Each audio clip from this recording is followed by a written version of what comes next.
It's always a satisfying phase in the project when you can finally start putting things back together. So first element that goes in is the motor. I leave these screws a little bit loose, leave the base plate off, and that lets me get it snugged against the main drive gear so that it minimizes any slop. And first thing that goes in here are those 4 little plastic pips.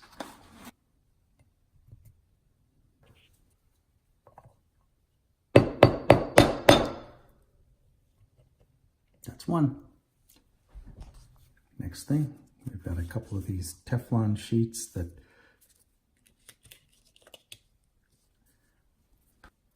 the interior of that hole, and that'll engage the larger portion of this hub. That roll pin is pointed up. Now, while holding this in place here, I think we've got good engagement, but I'm just going to give the motor a little nudge with my thumb in the central direction so that its pinion is pushing toward the gear. At this point, we can put this back together. There, I've got it sneaked into place there. It makes a click, and I want to make sure that this recess here is aligned with the fat spot on the motor. And now we're ready to get that screwed in place.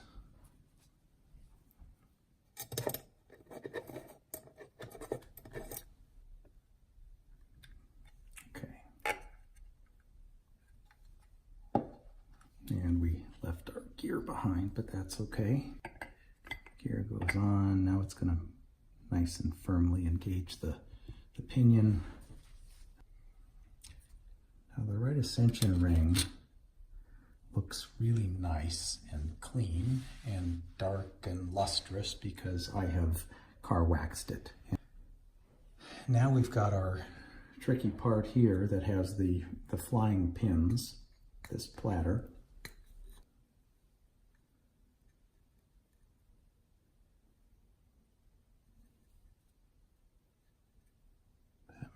Without flying anywhere, as did that. So I'll get it oriented so that the hole aligns with the roll pin. I'm going to cross my fingers that roll pin is just going to pop up nicely right through here. If I end up pushing it down through the gear, I'm going to have a little work to do. It's popping up nicely. Good. Okay, so what we haven't yet done is put these down here. I don't have my bread bag handy, but I'm feeling confident and I can just put a little capture shield on this. I'm sticking my fingernail to press the pin in and it popped down. And then I'll do that with the next one. Fingernail pushes the pin in so that it goes inside the rim of the RA ring, and it's in. So these drive rings go large, small, large, so that the top and bottom ones have a little gap between their edges, and that's what the pinion grasps. You can see, and they were stacked. Each large one has one face that's been brushed or sanded to thickness or something like that, perhaps for smoothness on one face. That's the face that's the outside of the stack, so that goes down. Then there's the smaller one. Yes, that's the smaller one, and which goes next. And then we have one that has its brushed surface, which is the exposed surface. And now this is complete and ready for us to install the fork with the barrel in it. So it can set aside, and we're done with the chapter. We're now going to be reassembling our fork arms, and we'll start with the declination ring side. That's where the brake is. You can tell because it's got the little hole right here, the threaded hole. So let's see if I can get this in the right order. I've put a little bit of grease around the smooth part, the unthreaded part of that shaft there. And we'll put this Teflon disc. I put a little grease inside that hole. And there's nothing in between those two besides the Teflon disc, which has been trimmed to size. You may get, if you get a new one from the factory, you may have to trim it to size. That's a little bit of a headache. And then I have pre-greased the thin brass washer here. I'm putting in a spring washer. That was not in, as I disassembled, it had a solid washer, and I prefer a little spring there. Another brass washer, thin film of grease on both sides of those washers, and a greased on one side, this nut here, which I'm just going to get fingered tight, if even that. Then the next thing is we're going to install the brake screw. And to do this, we have the stepped washer, and the thin part goes under the disc. The thick part stays out from the disc like that. And I have the plastic washer already on the screw head. That's already been cleaned and resolved. Note that I don't have any grease on these because I just want to have nice dry contact for the braking motion on this. There's a thinner washer that goes on the other side. So I've got the thick plain washer on the head here, and that's going to be our clamping motion. So then we can just screw this together. I had put just a little bit of grease inside those threads in the arm here, and I'll make sure I've got that stepped washer hasn't dislodged out of position. And this wants just a little bit of grease on it. This isn't that important, but this washer here is what the declination brake knob stops against. The goal with a declination brake is that it's going to be set so that it's going to rotate a half turn. I'll use the pliers to simulate this. A half turn between, now I'm turned to the left and it's snug, so it's braked and the ring won't turn, and turns to the right about a half turn. You can't always get exactly half turn. Maybe it's going to be a little less or 3/4. And so in this half turn later, the knob will be compressing down against that. The back face of the knob will be compressing against that washer. So that means that I'm going to, again, I'll bring it back. I'm noting the direction. I'm going to actually make it kind of tight so I can screw down. I'm noting the direction of the flat. That's very important. I've got the flat so it's horizontal. And then I'm going to mark the backside with a little cheat line. That tells me that's the horizontal direction. And I do that just in case something turns, it'll clue me in. So the set screws on the brake, there's 2 of them on opposite sides, and we must get those aligned with the flats for this to properly operate. This one wasn't properly aligned before, that was part of its problem. So I'm going to screw this down. It should just spin on nicely because I cleaned up those screw threads, and that's it. And so now if we just screw it down onto this tightened screw and find that the flats were right about at the right position, it won't move at all. So obviously we have to back it off 1/2 turn, get that oriented properly, and then we can screw it down. So the key is remembering to back it off that 1/2 turn. And I have one other little trick here. I'm going to get it in until it just touches and meets the first bit of resistance. Then I'm going to back it off just a little bit and make sure it feels like, yeah, it has a little looseness, and I just want to get in the center of that looseness so that set screw nose is nosing right up against the flat of the screw. Now we're going to reassemble the arm on the declination drive side. I've done a little pre-greasing of some washers and on this shaft here. So the first thing we do is we take our new drive discs and stack them up large,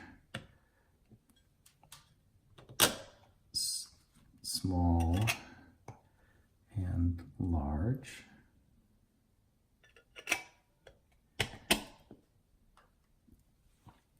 Then we have a spring washer that just provides that keeps these pressed against the bracket here.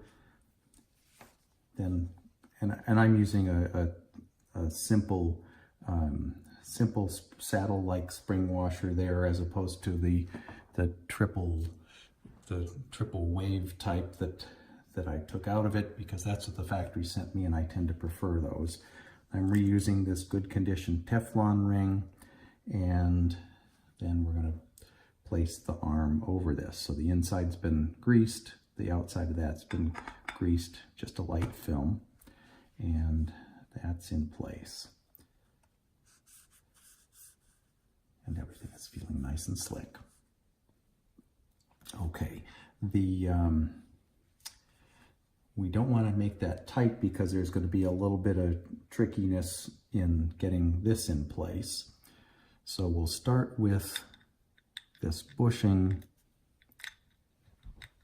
in place here. That's been greased in the bore and greased on the outside of the bushing. Oh, I forgot something. I forgot a couple little washers that go in here. These already have a little film of grease.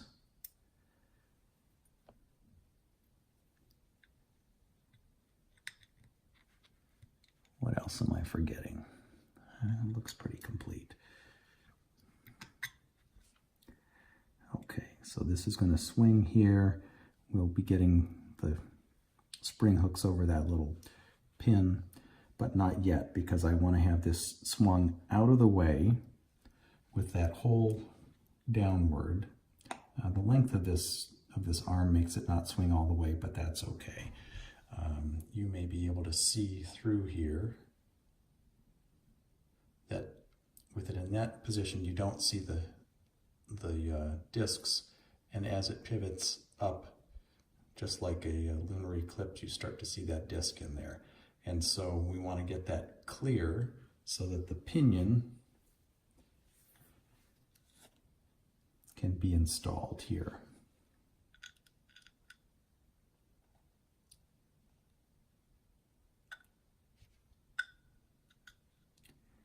I try to keep my greasy paws off of the pinion because we don't want to have grease in the drive here, but I think these drives could probably work under just about any conditions.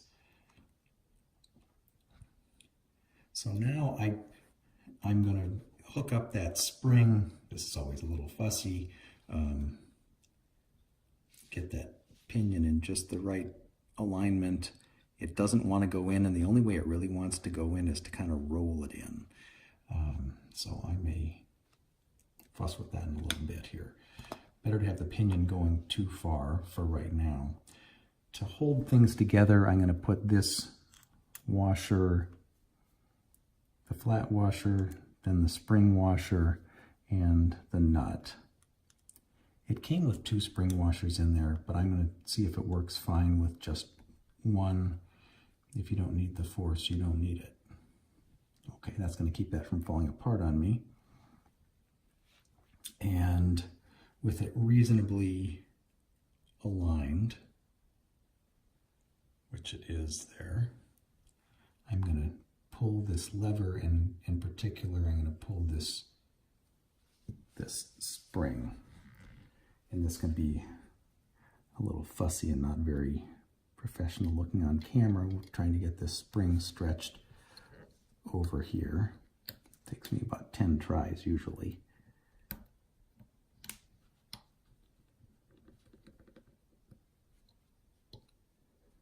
I'm sure they have a good tool for this at the factory. Oh, well, that worked nicely this time. So now this is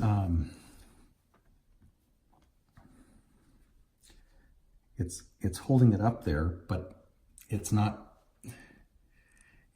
getting in the groove, and the way to get it in the groove is to roll it in, and the way to roll it in is to put the knob on.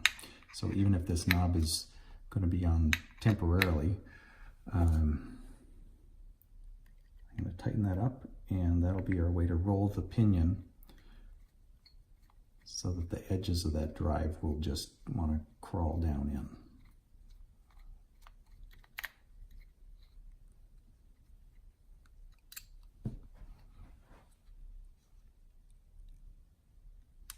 And it pops right in. Did that go in? There we go. And we've got that nice little overlap there. And it seems like a little miracle every time it happens.